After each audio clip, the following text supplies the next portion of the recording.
창세기 29장 30절로 35절 말씀 한 절씩 같이 교독해 나가도록 하겠습니다.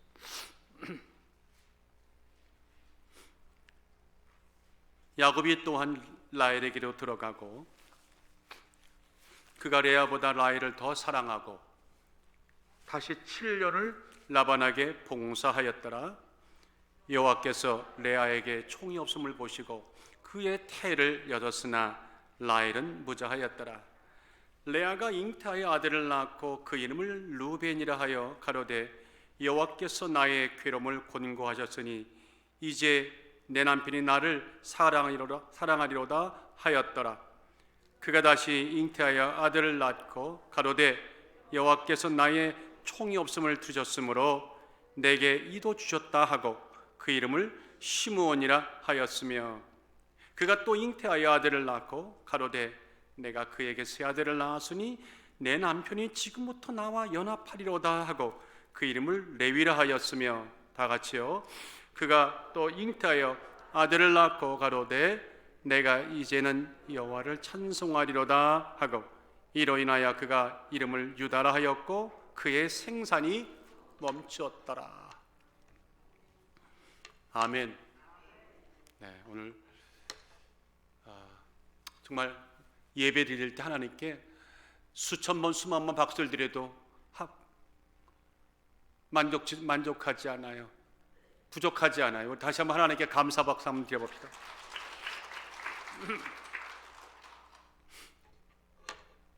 그 독일계 시인이자 소설가요 시인 헬만 헤세가 그 행복이라는 시를 졌는데 여러분도 한번 들어보세요. 행복을 붙잡으려고 쫓아다닌다면 너는 아직 행복을 누릴 자격이 없다. 사랑스러운 모든 것이 당신 것이 된다 해도 잃어버린 것들을 안타까워하고 목표를 정해놓고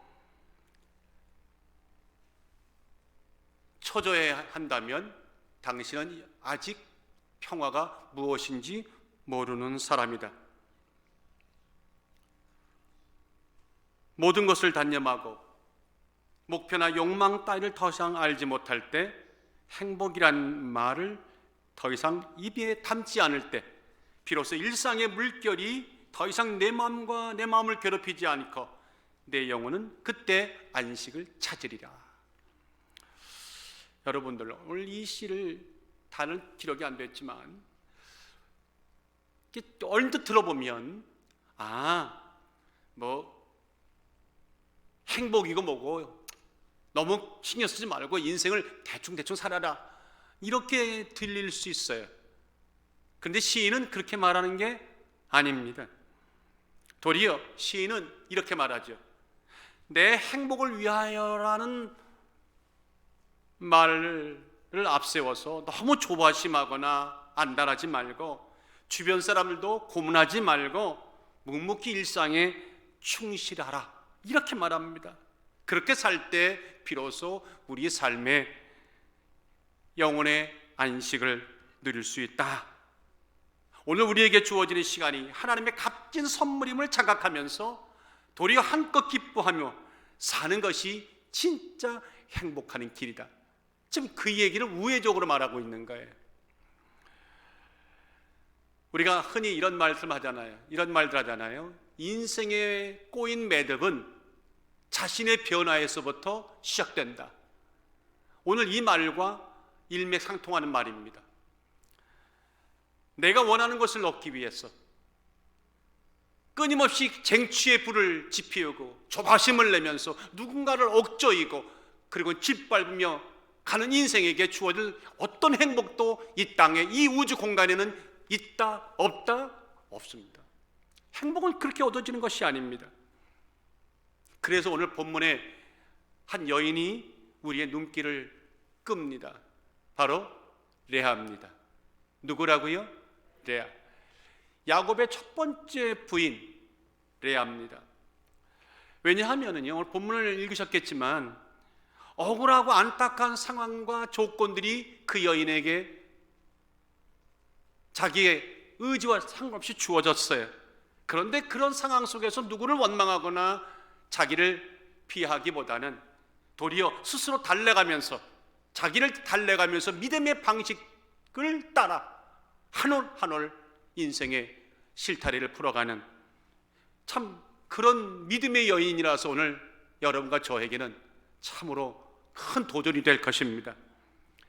여러분들은 인생에 얽히고 설킨 실타래 같은 그 많은 문제들을 잘 풀어가고 계십니까? 답변이 없으시네요. 아무쪼록 우리는 풀고 풀어서 마지막 승리의 기쁨을 매 순간 누려야 되는데, 그러기 위해서 오늘 성경은 우리에게 뭐라고 말씀하시는지 그 해답을 한번 같이 찾기를 원합니다. 아멘. 여러분들 한번 물어봅시다.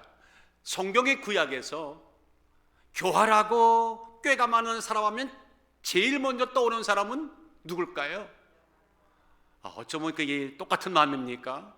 저도 야곱이 제일 먼저 떠올랐어요. 천국에는 야곱이 기분 되게 나쁠 겁니다. 성경에 나와 있는 그의 모습은 자신이 갖고 있는 어떤 꿈의 성취를 위해서라면 정말 수단 방법 가리지 않고 이루려고 했던 자타가 공인하는 잔꾀의 대가다. 그런데 하나님이 그를 버리셨나요? 그렇지 않았습니다. 그런 그를 도리어 시험과 훈련과 연단을 통해 하나님이 원하시는 수준의 사람으로 만들어 가시는 바로 그런 그 성경의 실제 이야기. 그래서 우리는 늘 은혜가 되고 힘이 나고 우리에겐 또 소망을 주는 줄 믿습니다. 그런 야곱이 드디어 자기보다 몇 수인 고수를 만나게 됐습니다. 바로 외삼촌 라반입니다. 야곱이 꾀를 내서 형 에서가 받아야 할 장자권을 불군주한 것에 다 가로채고는 그에 대한 보복이 두려워서 그저 야반도주를 하다시피 여러분들 바다마람에 있는 아주 먼 길이었죠. 외삼촌 라반 집으로 도망을 갔습니다.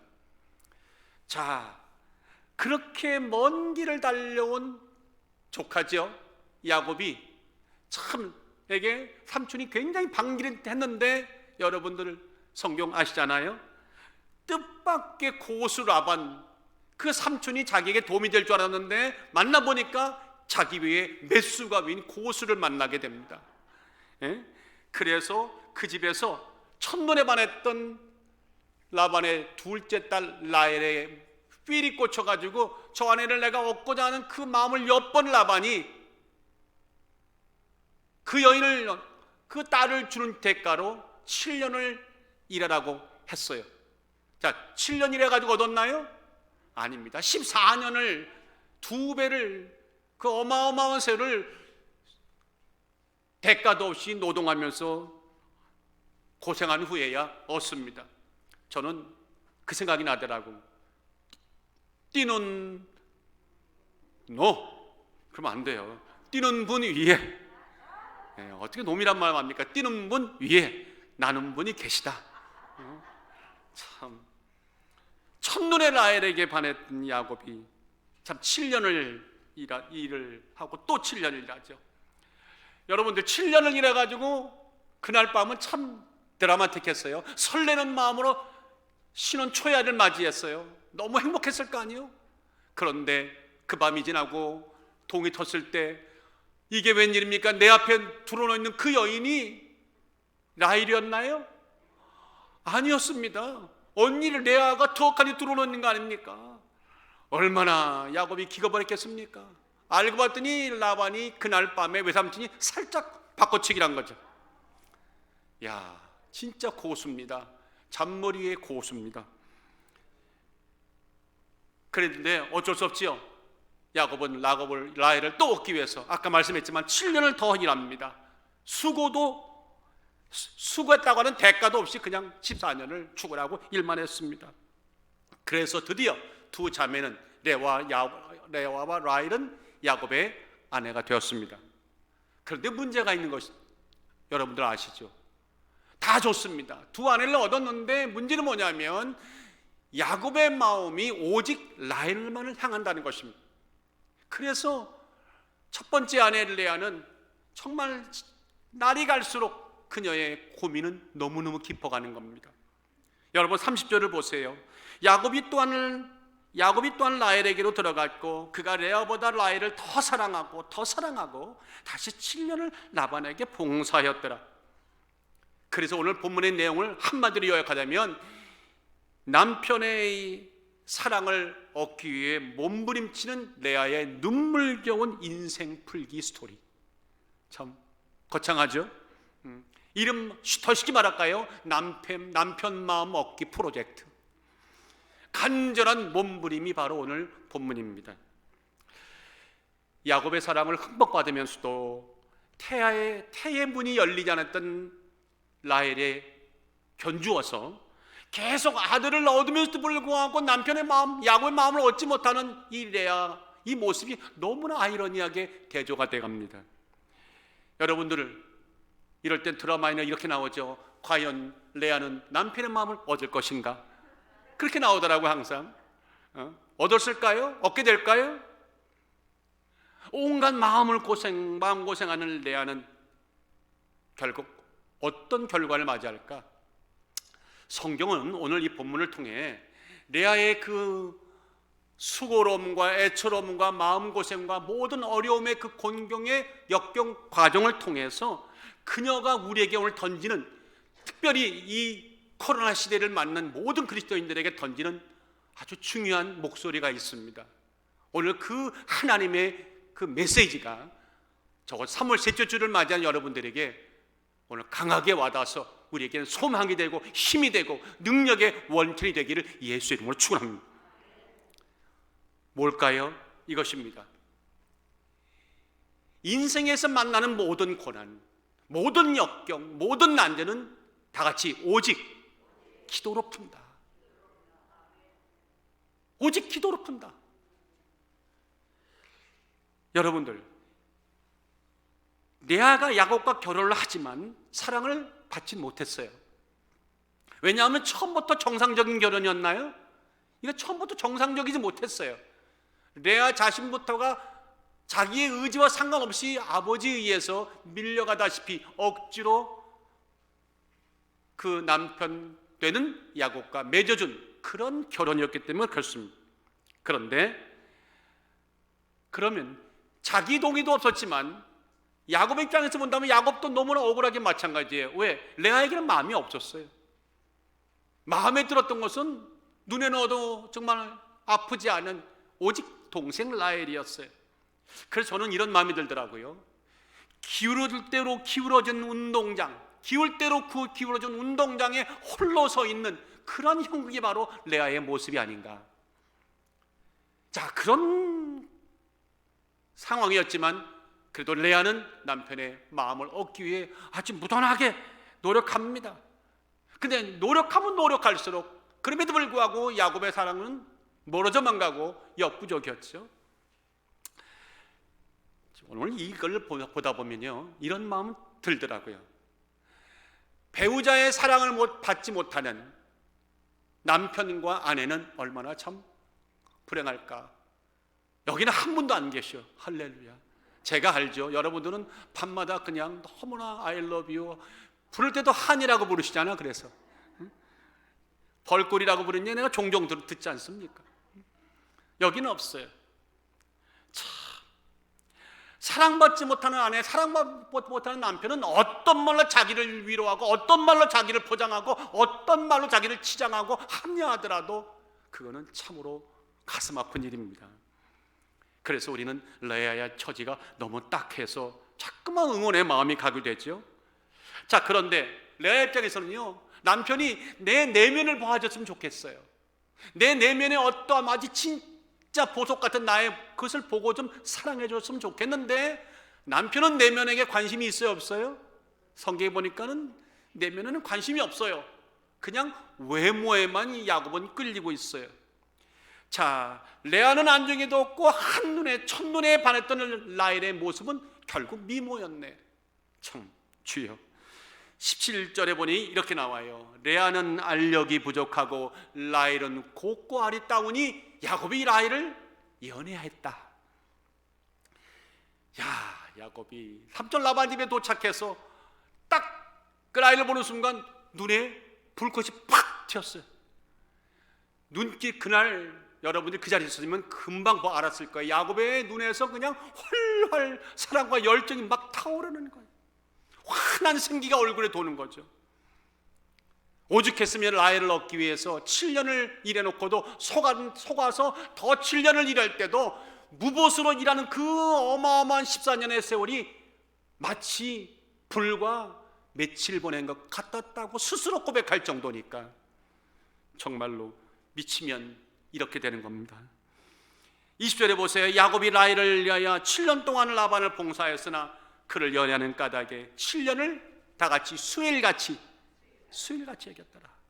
자, 거기는 라헬의 문제예요. 그런데 반면에 레아는 어떻다고 그랬어요? 레아는 알력이 부족하고 저기 알력이 부족하다는 말 옆에 뭐라고 써 있나요? 라콧. 다 같이 라고 시작. 라콧. 이 라콧이라는 말은 이 히브리어는요 뜻이 여러 가지가 있어요. 부드럽다, 감미롭다, 민감하다, 약하다. 그러면 저기 레아는 알력이 부족하다고 했지만 원래는 라콧이라는 말을 해석하면 그래도 레아의 눈빛은 부드러웠다. 레아의 눈빛은 참 감미로웠다. 뭐 그런 뜻이겠습니까? 아닙니다. 저 문맥상에서 지금 라헬은 곱고 아리따다는 말과 이제 견주어서 하는 걸 보면 이건 부정적인 뜻입니다. 이런 뜻이죠. 외모도 못생겼는데 눈빛도 참 거시기하다. 눈도 나빠가지고는 더듬더듬한다. 뭐 이런 뜻으로 지금 그게 설득력을 얻는 거예요. 그러니까 엎친 데 덮친 겁니다. 여기는 여러분들을 우리 아내, 멋진 아내를 가지신 우리 남편들에게는 전혀 이해가 안 되시겠지만 아멘 안 나오시네. 레아 입장에서는 너무너무나 이 가슴 아픈 일이에요. 그러니까 이렇게 말할 수 있어요. 레아는 정말 푸대접에 가까운 그런 취급을 받고 살았다. 부정적인 의미의 이 우회적인 언급이 바로 저 17절, 18절입니다. 자, 그런데 그러면 그런 상황 속에서 레아가 만약에 우리가 레아였다면 어떤 모습으로 어떤 하루하루를 보냈을까? 어떤 분들은 아마 가슴을 치면서 나는 왜 이래, 내 인생이 왜 이렇게 비비꼬이는 거야 하며 탄식하기도 하고 자조하기도 하고 슬퍼하기도 하고 원망으로 보내기도 했을 텐데 우리 레아는 어땠을까요? 32절, 33절을 제가 읽어보겠습니다. 레아가 잉태하여 아들을 낳고 그 이름을 루벤이라 하여 가로되 여호와께서 나의 괴로움을 권고하셨으니 이제는 내 남편이 나를 사랑하리로다 하였더라. 그가 다시 잉태하여 아들을 낳고 가로되 여호와께서 나의 총이 없음을 들으셨으므로 내게 이도 주셨다 하고 그 이름을 시므온이라 하였으며. 여러분들, 저 짧은 두 구절을 읽으면서 어떤 것이 느껴집니까? 얻지 못하는 남편의 그 마음 때문에 막 가슴을 막 회비면서 나는 왜 이럴까 하고 막 슬퍼하고 탄식하는 모습이 보입니까? 아니면 인간적인 모든 수단을 간구해서 어쩌든 남편을 그냥 꼬꾸라뜨리려고 하는 그런 왜곡된 마음이 또 보이십니까? 아니라면 문제를 안고 하나님을 바라보면서 이걸 영적으로 해결했다고 간절히 매달리는 기도하는 레아의 모습이 보이십니까? 전자입니까? 후자입니까? 후자입니다. 말끝마다 여호와의 이름을 불러가면서 기도하는 여인의 모습이 저기서 보이셔야 돼요. 보이시는 분만 아멘. 아멘. 야곱의 사랑을 한 몸에 받으면서도요, 열리지 않는 태문 때문에 그냥 말도 안 되는 화풀이를 막 쏟아넣었던 라헬과는 너무 달라요. 여러분들 30장 1절 그 다음 장에 보니까 이렇게 나와요. 라헬이 자기가 야곱에게 아들을 낳지 못함을 보고 그 형을 투기하여서 야곱에게 이르되 나로 자식을 낳게 하라. 그렇지 아니하면 내가 죽겠노라. 여러분들 이거 이렇게 가지고 해결할 문제입니까? 야곱이 무슨 죄입니까? 누구 죄인지는 의학적으로 알아봐야지. 또 하나님한테 물어봐야지. 그런데 애몬남 난 죽어버릴 거야 하는 이 라헬과 저 여인은 너무 달라요. 그 노래하는 가수이자 시인이라고 말하는 홍순관이라는 분이 있어요. 저분인데, 저분이 내가 걸으면 하나님도 걸어라는 그런 책을 썼는데 거기에 이런 내용이 있더라고요.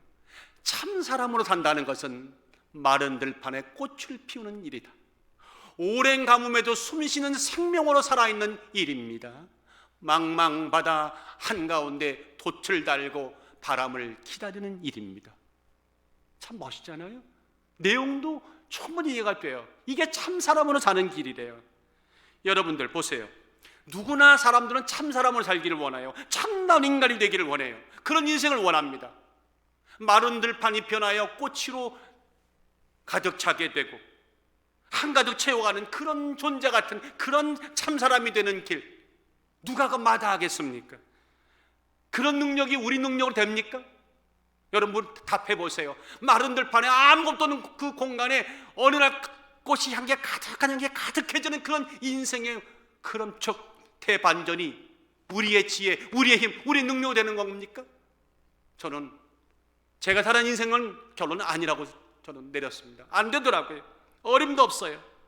마른 들판에 꽃을 피우는 능력, 바람 한 점 불지 않는 망망대 한복판에서도 포기하지 않고 닷을 달고 나는 분명히 한국까지 갈 거라는 믿음으로 기다리는 그 참다운 인간의 모습은 이건 오직 하나님만이 하실 수 있는 일이다. 이 코로나 사태에도 좌절하지 않고 실망치 않고 믿음을 지키는 일은 오직 하나님만이 주실 수 있는 능력이다. 내 힘으로는 안 된다. 우리도 하는데 레아가 몰랐겠습니까? 오랜 가뭄에 좌절하지 않고 굳건하게 미래 꿈을 꾸며 숨을 쉬는 그분의 그 능력은 오직 하나님만이 주신다.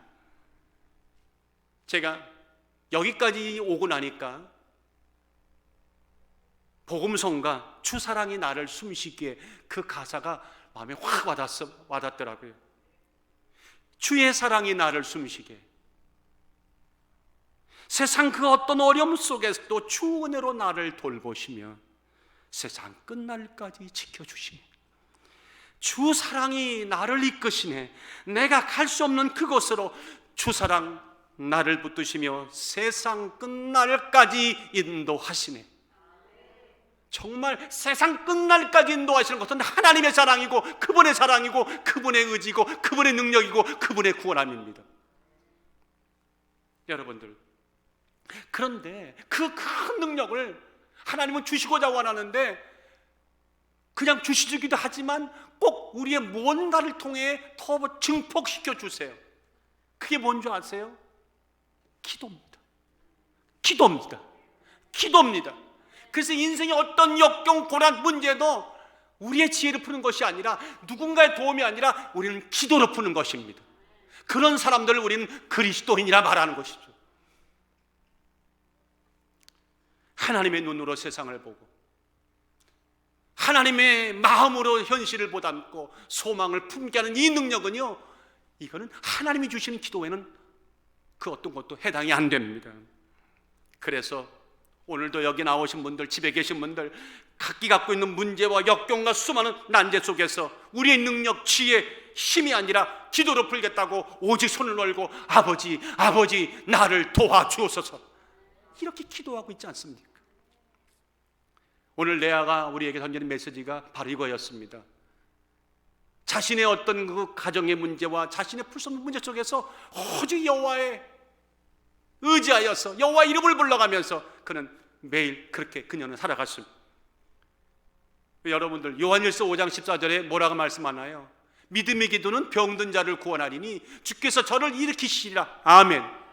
혹시 죄를 지었을지라도 범하였을지라도 사하심을 얻으리라. 기도하면 사함 받습니다. 이러므로 너희 죄를 서로 구하며 병 낫기를 위하여 서로 뭐하라고요? 서로 기도하라. 너무 심플합니다. 기도하라는 겁니다. 의인의 간구는 역사하는 힘이 많으니라. 아멘입니다. 야고보서 5장 13절에 보니까 너희 중에 고난을 당한 자가 있느냐? 저는 기도할 것이요. 고난을 당하면 기도하라 말합니다. 즐거워하는 자가 있느냐? 찬송할지니라. 오늘 여러분들, 오늘 우리의 이 강한 문제 다른 게 아니라 다시 핵심, 우리 본질, 기본으로 돌아가서 기도로 한 단계 한 단계 하루하루 풀어가는 은혜가 있기를 예수 이름으로 축원합니다. 유명한 음악가 하이든 유명하죠. 하이든이 독실한 크리스찬이었는데 어느 날 내노라는 모든 예술가들과 함께 한 자리에 모여 담소를 나누고 있었어요. 그때 자연스럽게 누군가가 인생의 고통이 찾아올 때 이걸 우리는 어떻게 풀어나가는가, 극복하는가 하는 얘기가 툭하니 나왔어요. 어떤 사람들은 말했습니다. 어떤 예술가는 말했습니다. 어떤 피아니스트는 말했습니다. 나는 고난이 오고 나면 술을 막 퍼먹습니다. 어떤 사람은 또 말합니다. 난 그 고통이 오고 나면 난 고통과 맞서서 막 싸우느라고 몸부림치듯이 난 그렇게 씨름합니다. 그런데 각기 이야기들을 하는데도 시원한 대답이 나오지 않고 갈수록 분위기가 침체될 그때에 하이든이 조용하게 이렇게 말했습니다. 우리 집에는 작은 골방이 하나 있습니다. 무슨 골방? 뭘 골방일까요? 그렇죠. 기도의 골방이 하나 있습니다. 낭만과 좌절, 고통이 올 때, 마음이 외로울 때 저는 꼭 이 골방에 들어가 하나님 앞에 무릎 꿇고 도움을 구합니다. 그 골방에서 기도하고 나올 때는 나는 마음에 큰 평안을 얻고 희망의 빛을 발견하게 됩니다. 믿으시면 아멘. 여러분들 마태복음 6장 6절 하신 말씀이에요. 너는 기도할 때 내 골방에 들어가 은밀한 중에 계신 내 아버지께 기도하라. 은밀한 중에 계시는 내 아버지께 기도하라. 은밀한 중에 보시는 아버지께서 은밀히 갚으시리라. 기도 외에는요 이런 능력이 나가질 않아요. 제가 요래 말씀을 준비하면서 여러분들 혹시나 역경지수라는 거 들어보셨어요? 약자로는 AQ. 목사님 난 IQ는 들어봤는데요. IQ는 들어보셨어요? IQ는 뭐예요? 지능지수죠. EQ는 뭐예요? 감정지수죠. 저거는 AQ예요. 역경지수예요. 무슨 말인가 하면 수많은 역경이 올 때에 그 역경에 맞서서 마지막 원하는 그 목적지를 향해 얼마만큼 내가 그 성취해 가는가를 수치로 만든, 참 하나님이 지혜를 주니까 이런 것까지 만들어내네요. 장애물을 기회로 바꾸는 능력을 표시하는 수치예요. 자, 그런데 대부분 사람들은요, 대부분 사람입니다. 그 영국에 폴 스톨츠라고 하는 그 커뮤니케이션 이론가가 이렇게 말했어요. 사람들에게 IQ가 있고 EQ가 있고 AQ가 있는데 실험을 해보니까 세상에 성공하는 사람들은 물론 IQ가 높으면 성공하겠죠. EQ, 감정 지수 높으면, 수치 높으면 성공하겠죠. 근데 실험을 해보니까 AQ가 높은 사람이, 즉 역경지수 숫자가 높은 사람이 성공하는 확률이 더 크더라는 거예요. 그런데 우리에겐 희망의 소식이 되는 거예요. 이게 왜? 여러분들 세상에 수많은 사람들은요 어려움이 오고 나면, 물론 우리도 그렇지만 어떤 어려움에 극복하기 위해서 막 싸우기보다는 일단은 좌절하고 일단은 낭망하고 참 실망할 때가 많아요. 그런데 신앙을 갖고 있는 그리스도인들은 세상의 그 어떤 사람보다 이 AQ가 참 높아요. IQ가 낮은 분들 걱정하지 마세요. AQ는 높아. IQ가 100 안 넘는다고 걱정하지 마세요. 여러분의 AQ는 어마어마하게 높을 거예요. 왜 그런지 아십니까? 그 뒤에 하나님이 계시잖아요. 하나님이 해결해 준다고 하는 역경의 원천인 하나님 딱 내 뒤에 계시니까 내가 AQ가 높을 수밖에 없어요. 최 목사 보세요. AQ 높겠어요? 낮겠어요? 안 알려줍니다. 답은. 참 그리스도인들은 역경지수가 높을 수밖에 없어요. 자, 그 역경지수가 높일 수밖에 없도록 우리에게 주시는 하나의 큰 도구가 이제껏 내가 말씀드렸고 이제껏 강조했던 뭐예요? 기도밖에 없는 거예요. 기도가 그걸 가능하는 거예요. 그 하늘의 무기가 있는 사람들, 그런 자들이 우리고 그런 우리들이기 때문에 어떤 어림이 와도 우리는 기도 가운데 묵묵히 이제까지 승리해 오셨습니다. 우리 한번 옆에 분들 한번 쳐다보시고 참 수고하셨습니다. 잘 하셨습니다. 시작. 수고하셨습니다. 참 잘하셨습니다. 인생에 참 많은 어려움들이 있어요. 전 국민학교 때, 근데 초등학교라고 그러죠. 초등학교 때, 중학교 때, 고등학교 때, 난 빨리 고등학교 들어가고, 난 대학을 가고, 난 사회로 갈래, 난 결혼해가지고 멋지게 살래. 내가 결혼하고 나서 후회했던 게 뭐냐면 그때 그 시절을 즐길 걸.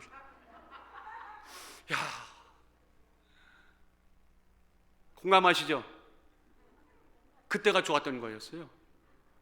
뭐 그렇다고 지금 안 좋은 건 아니에요. 그러나 어려움이 많다는 얘기죠. 이 어려움이 많은데 하나님의 뜻을 성취하고 하나님 나라를 넓혀갖고 선한 영향력을 끼치며 살 수 있는 이 멋진 삶은 역시 하나님을 의지하는 믿음의 종들의 끊이지 않는 기도입니다. 오늘 본문에 레아가 그랬어요. 여러분, 레아는 참 기도하는 여인이었습니다. 32절을 보세요. 일단은 레아가 그 당시에 얼마나 마음고생을 많이 했는가를 32절이 여과없이 보여줘요. 우리 32절 보십시다. 시작. 레아가 잉태하여 아들을 낳고 그 이름을 르벤이라 하여 가로되 여호와께서 나의 괴로움을 권고하셨으니 이제는 내 남편이 나를 사랑하리라 하였더라. 여러분들, 르벤이란 말은 Behold a son, 보라 아들이야, 이 뜻이에요. 이게 무슨 말인가 하면 남편 야곱의 사랑을 못 받는 레아가 참 아들은 잘 낳았어요. 아들을 딱 낳고는 여러분들 그동안에 얼마나 가슴에 쌓인 게 많았으면, 얼마나 푸대접을 받았으면, 얼마나 인격적으로 사랑 못 받았으면 아들 낳고 봐라 내가 아들을 낳았어, 아들이잖아 하고 외치는 거예요. 여성분들은, 드라마를 많이 보신 분들은 아마 충분히 이해할 거예요. 그리고는 여호와께서 자신의 고통과 괴로움을 긍휼히 여기서 아들을 주셨으니 이제 남편 사랑이 내게로 이제 돌아올 거야 하고 막 감격해하며 기뻐하는 그런 참 장면이에요. 권고하시다는 말 어려운 말 아닙니다. 보셨다는 거걸요. 하나님이 내 어려움을 다 보았다는 거예요. 머리털 하나까지 세신받았다는 거죠. 그래서 출애굽기 3장에 보니까 430년 동안에 고통당하는 이스라엘 백성들의 그 신음과 그 고통 소리를 들으셨다고 하는 그 내용, 봤다는 내용과 동일한 단어입니다. 여러분들, 사랑받지 못하는 레아의 고통이 얼마나 이루 말할 수 없었는지. 그렇지만 그녀는 분노하지 않았어요. 낭망하지 않았어요. 신음하지 않았어요. 우울한 새를 보내지 않았어요. 대신 하나님께 기도했어요. 저는 31절을 읽다가 참 새로운 어떤 은혜를 받았어요. 거기 보니까 이렇게 나와요. 여호와께서 레아에게 총이 없음을 보시고, 여러분들, 총이 없음을 보시고 그의 태를 여셨으나, 잘 들어보세요. 여호와께서 그 레아에게 총이 없음을, 총이란 말은 사랑받지 못하다는 말이에요. 사랑받는 것이 없었다는 얘기예요. 그 말과 그런데도 하나님은 그녀의 태를 열었다고 하는 이 말, 이 둘 사이에 굳이 제가 주석을 단다면 그 사이에 어떤 말이 있었을 거예요. 근데 그것이 숨겨져 있는 어떤 그런 단어로 우리에게 다가와요. 뭐였을까요? 저에게 물어보면 그럼에도 불구하고 레아는 기도했다. 그럼에도 불구하고 레아는 하나님과 씨름했다. 믿으시면 아멘. 라헬에게 있는 총이, 그에게는 그 사랑이 없었어요. 그렇지만 하나님은 그의 태의 문을 열었다. 남편의 사랑을 받지 못하였지만 그녀는 그럼에도 불구하고 하나님께 기도하였다. 그랬더니 하나님이 태의 문을 열어주셨다. 레아에게는 어떤 고통이, 어떤 문제가, 역경이, 자신의 억울함이 신세를 한타는 그런 거리가 됐던 것이 아니라 도리어 하나님께 나아가는, 우리가 어려움을 당할 때 그 일을 통해 하나님 나를 부르시는구나 하고 기쁨으로, 믿음으로 여러분들 나가지 않습니까? 그녀도 그와 같처럼 하나님의 부르심으로 그를 여겼다는 겁니다. 그래서 그녀의 기도는 처절했고 그녀는 뜨거웠고 그 기도는 통해 하나님은 드디어 그에게 태의 문을 열어주어서 하나님의 더 함께하심과 역사하심이 그녀의 인생에 깊이 스며들었다고 하는 바로 그런 생생한 기록이 오늘 성경의 그 내용들입니다. 그때 레아가 얼마나 뜨겁게 기도했을까를 우리가 짐작케 하는 그 내용은 33절에 있어요. 그가 다시 잉태의 아들을 낳고 가로되 여호와께서 나의 총 없음을 들으셨으므로 그가 다시 잉타의 아들을 낳고 가로되 여호와께서 나의 남편 사랑 없음을 들으셨다.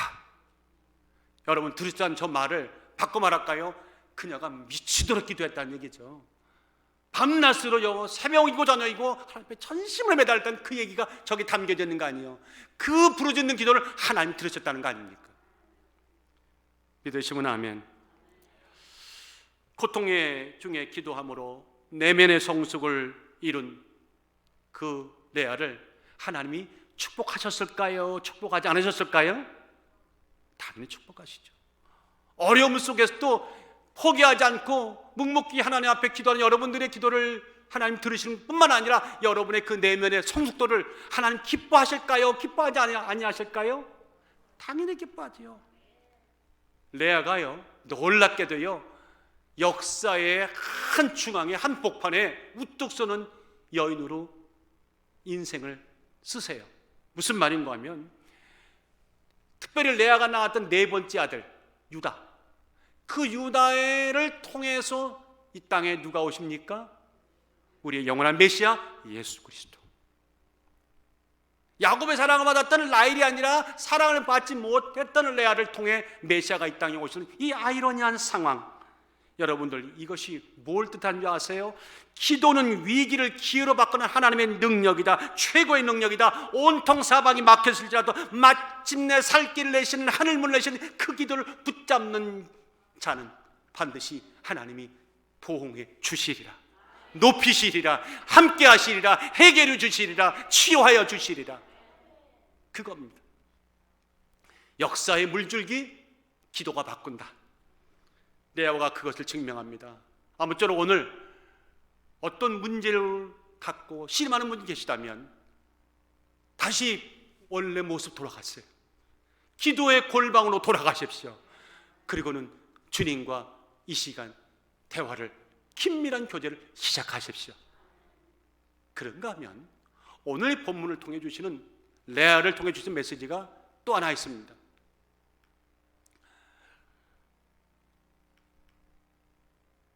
개인의 안녕을 위한 기도에서, 극히 개인을 위한 안녕을 위한, 개인의 안녕과 행복을 위한 기도에서 영원하신 하나님과 하나님 나라를 위한 기도로 전환되는 때, 그 전환점을 기점으로 우리의 인생에 새로운 전환기가 열린다, 인생의 변곡점이 된다고 하는 이 엄중한 사실을 레아가 우리에게 말해줍니다.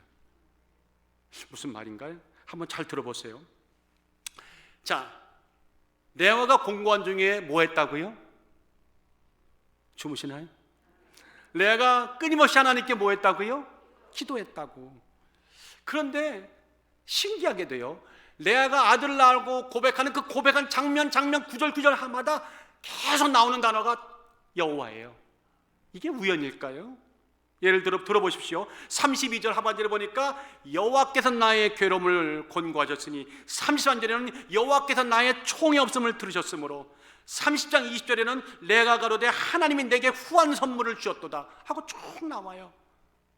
말끝마다 하나님 여호와예요. 여호와는 비록 만족스럽지 못한 결혼 생활을, 그런 어려움을 당했지만 끊임없이 그녀가 하나님을 바라봤다는 것이고, 끊임없이 여호와 이름을 불렀다는 증거고, 은혜 하나님, 인격적 하나님을 꽉 붙들었다는 얘기죠. 여기까지는 참 좋았는데, 그런데 깊이 한번 유심히 보니까 무언가 우리가 몰랐던 어떤 사실을 일깨워주는 아주 중요한 귀절이 있었습니다. 바로 이 귀절입니다. 그가 또 잉태의 아들을 낳고 가로되 내가 이제는 여호와를 찬송하리로다 하고, 이로 인하여 그가 그 이름을 유다하였고 그의 생산이 멈췄더라. 네 번째 아들 유다를 낳았을 때 했던 그녀의 고백, 내가 이제는 여호와를 찬송하리로다, 이 고백 여러분들 주목하시기 바랍니다. 이제까지 레아가 해왔던 여호와 이름을 부르고 기도했던 그 중심과 그녀가 어떤 순간의 깨달음으로 바뀐 중심을 정확히 보여주는 내용이 35절이에요. 무슨 말인가 하면, 이제까지 아들 셋을 낳을 때까지는요, 오직 여호와를 찾는 레아의 초점을 한마디로 말하면 남편 사랑입니다. 남편입니다. 남편 마음 얻기입니다. 틀려요? 맞아요? 맞아요. 지금까지 레아는 남편 사랑 얻기 위해서, 그 돌려받기 위해서 여호와를 찾았고 여호와 이름을 부르며 간구했어요. 이걸 심하게 말한다면 좀 이해해 주십시오. 자기가 원하는 것을 얻기 위해 하나님을 이용한 거예요. 표현이 극한 표현이지만 제가 반전을 이루는 모습이 얼만큼 큰 차이가 있나를 보여주기 위해 이런 표현을 쓰는 거예요. 물론 이용한 것은 아니죠. 그러나 자신의 원함을 이루기 위해 하나님께 나아갔고 남편 사랑 얻기 위해서 믿음을 앞세우고 이용했던 거예요. 그런 그녀에게 놀라운 변화가 찾아왔어요. 자, 오늘 이 유다를 얻고 나서는 갑자기 뭔가 마음에 큰 변화, 가치관의 변화가 온 겁니다. 야, 이게 뭐냐? 아들 셋을 낳았는데 달라진 게 있어요, 없어요? 야곱이 달라졌다고 나와요? 안 달라지는 거예요. 여러분들, 저는 아이를 안 낳아봤지만 여성분들 아이들 낳을 때 얼마나 참 고생하십니까? 셋을 낳으면 하늘과 땅과 모든 걸 다 두루 섭렵하신 거 아닙니까? 그런데 그렇게 해도 남편이 마음이 바뀌라는 그 순간에 깨달은 게 뭐냐? 이게 아니구나. 이게 아니라면 이렇게 더 이상 살 수가 없다는 겁니다. 아, 이렇게 살아서는 안 된다. 의미가 없다는 거예요. 하고 느낀 게 뭐냐면 믿음의 방향이, 내 방향이 이제까지 남편 타령이었고 남편 사랑을 얻는 데 머물렀구나 하고 거기서 깨달은 거예요.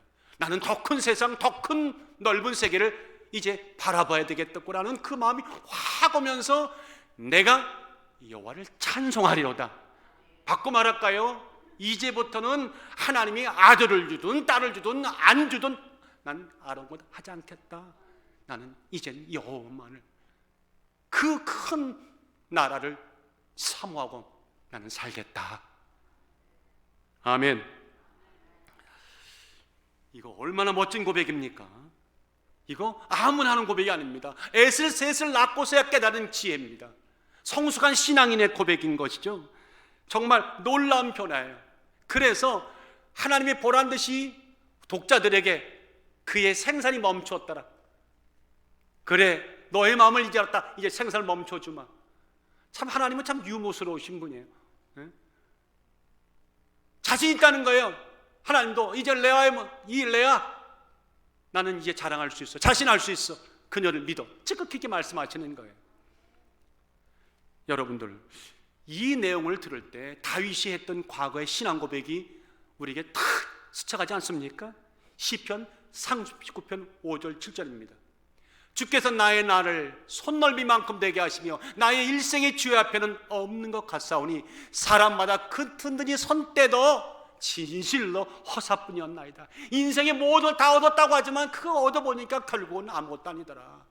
이제 깨달았는데 주여 내가 무엇을 바라리요? 다 같이 나의 소망은 시작. 나의 소망은 주께 있나이다. 아파도 보고 돈도 잃어보고 자식 문제도 당해보고 믿었던 친구 배신도 당해보고 수많은 역경 속에서 깨달은 것이 뭐냐면요, 참 인생이라는 것이 이와 같은 것이구나. 나는 이제는 오직 여호와만을 바라보겠습니다. 나는 오직 천국만을 바라보겠습니다. 그런 믿음을 살겠습니다. 오늘 레아를 보면서 저는 많은 생각을 했습니다. 나는 지금 무엇을 미치도록 잡으려고 몸부림치는 인생인가? 간절한 소망이 그 대상이 뭔가? 솔직히 말합시다. 자식입니까? 남편입니까? 아내입니까? 건강입니까? 재물입니까? 뭡니까? 아니라고 말하지만 나도 모르는 사이에 우리에게는요, 하나님 외에 소망이 너무 많았습니다. 그걸 나쁘다고 말하는 것이 아니라 이제는 완벽한 최종적인 궁극적인 소망은 오직, 다시 한번 말씀합니다, 예수 그리스도입니다. 오직 하나님이십니다. 인생의 진정한 목적과 사랑과 행복을 하나님께 들은 자가 진짜 복이 있다. 진짜로 행복한 자다. 영원하시고 변함없는 전능자 하나님을 매순간 찬양하는 자가 참된 승리자다. 믿으시면 아멘. 그러므로 어떤 상황, 어떤 환경, 어떤 조건 속에서도 여호와께 소망과 행복을 두고 한 걸음 한 걸음 주 예수와 함께 날마다 날마다 우리는 걷게. 아멘. 우리 하나님께 박수 한번 드려봅시다. 여러분 부르셨지만 찬송이 아니라 신앙 고백입니다. 시편 146편 1절 5절에 말씀합니다. 할렐루야, 내 영혼아 여호와를 찬양하라. 나의 생전에 여호와를 찬양하며 나의 평생에 내 하나님을 찬송하리로다. 방백들을 의지하지 말며 도림이 없는 인생도 의지하지 말지니 그 호흡이 끊어지면 흐르러 나가서 당일 그 도모가 소멸하리로다. 야곱의 하나님으로 자기 도움을 삼으며 여호와 하나님께 그 소망을 두는 자는 복이 있도다.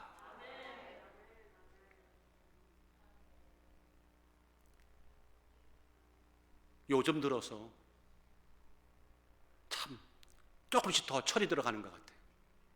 아, 그랬구나. 여러분들은 참 저보다도 이미 다 일찍이 그 과정을 겪으셨는데 저는 요새 좀 철이 들어가는 것 같아요. 창세기 49장에 야곱이 죽으면서 이혼하는 장면들, 자식들을 축복하는 장면들, 거기에 레아의 신앙 고백 가운데 태어난 그 유다에 대해서 훗날 진정한 왕이요 메시아인, 제가 앞서 얘기했지만 그 메시아가 너의 유다감을 통해 온다고 하는 이 마지막 유언이 여러분들 우연이라고 생각하십니까? 절단코 우연 아닙니다.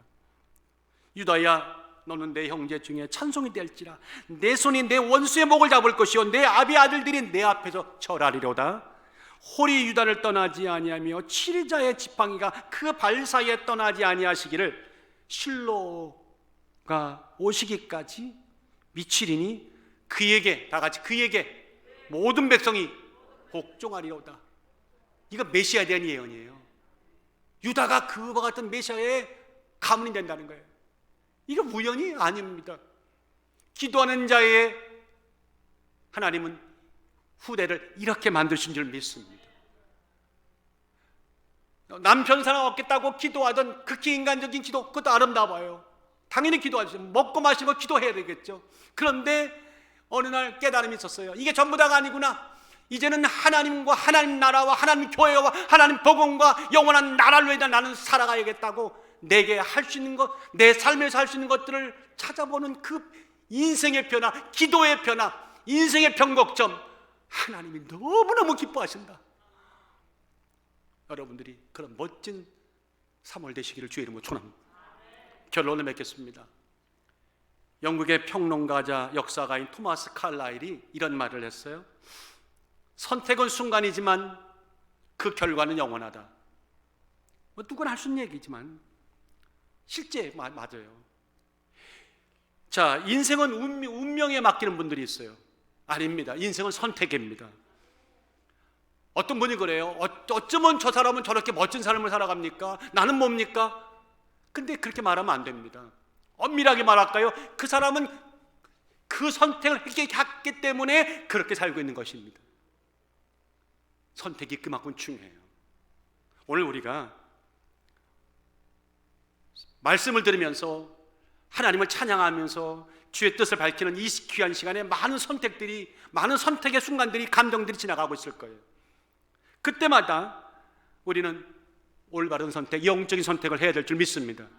누가 봐도 억울했습니다. 누가 봐도 안타까웠습니다. 레아였습니다.